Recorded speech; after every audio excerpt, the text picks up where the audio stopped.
Hello kabayan, kamusta po kayo? Welcome back sa ating channel.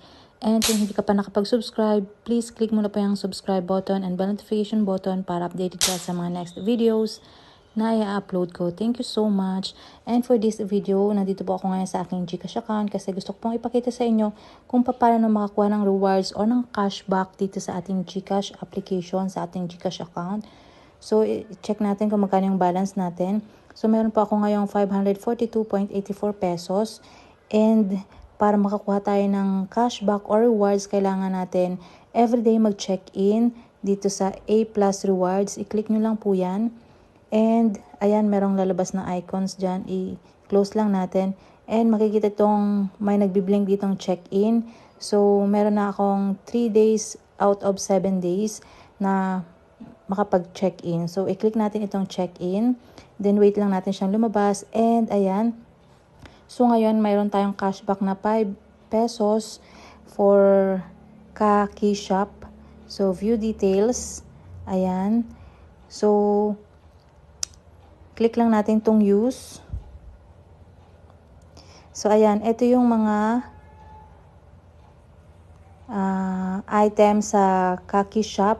So, ayan, meron daw tayong 5 pesos na cashback or discount. Pero, alternate po yan ay meron silang cash na binibigay. So, ipapakita ko sa inyo, i-close ko lang to. So, dahil naka-check-in na tayo, next day naman ulit tayo makaka-check-in ulit para makakuha ng rewards or ng cashback. So, pakita ko lang sa inyo dito sa transaction kasi ilang araw na ako nakakuha. So, ang pagkakaalam ko alternate sila kasi kahapon meron akong nakuhang cashback. So, ayan. Kung makikita nyo dito, ayan, cashback. So, receive cashback from Alipay plus reward check-in day 3.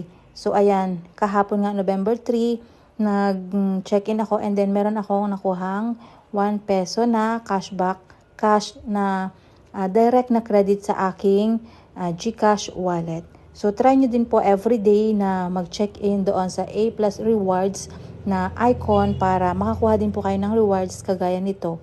Or, minsan po, Food Panda naman yung discount nila, yung rewards nila. So, ayan lang po muna for this video. Sana ay nakatulong ito para sa additional rewards and cashback gamit ang ating GCash application. At free po yan. Wala naman tayong gagastusin. Just in case lang na kailangan yung mag-Food Panda or yung ibang mga shop sa GCash. So, meron kayong makukuhang discount coupons. So, yun. Ayan. So, thank you so much for watching. Hanggang sa next video. Bye-bye!